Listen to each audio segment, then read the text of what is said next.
السلام علیکم دوستوں، میں آپ کا زمانہ اردو عربک چینل میں خیر مقدم کرتی ہوں۔ امید کرتی ہوں کہ آپ خیریت سے ہوں گے۔ آج کی اس کلاس میں ہم کلاس 10 کا سبق نمبر 2 مکمل کریں گے۔ اس سبق کا نام ہے بے تکلفی۔ اس کو لکھنے والے ہیں کنہیا لال کپور۔ تو اس سبق کو شروع کرنے سے پہلے ہم آپ کو کنہیا لال کپور کے بارے میں تعارف کروا دیتے ہیں۔ ان کی پیدائش 1910 میں ہوئی اور ان کی وفات 1980 میں ہوئی۔ کنہیا لال کپور لاہور میں پیدا ہوئے۔ لاہور کہاں پر ہے؟ لاہور ہے پاکستان میں۔ تو یہ کہاں پیدا ہوئے؟ یہ لاہور میں پیدا ہوئے۔ وہیں اعلیٰ تعلیم حاصل کی، یعنی کہ انہوں نے اپنی ہائیلی ایجوکیشن کہاں حاصل کی؟ لاہور میں ہی۔ اور انگریزی کے استاد بھی مقرر ہو گئے۔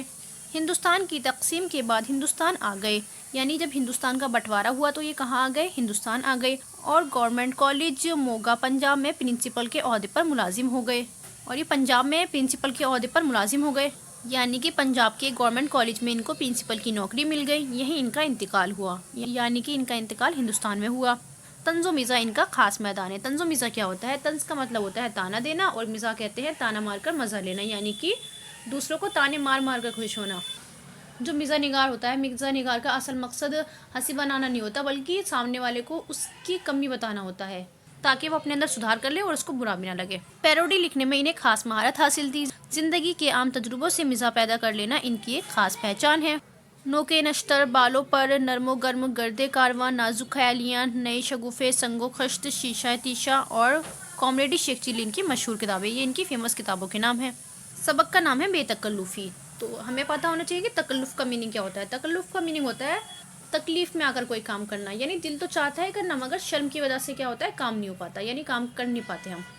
اور بے تکلفی کا مطلب کیا ہوتا ہے؟ بے تکلفی کا مطلب ہوتا ہے کوئی شرم نہیں ہوتی، کوئی بناوٹ نہیں ہوتی اس کے اندر۔ تو آئیے سبق کو شروع کرتے ہیں۔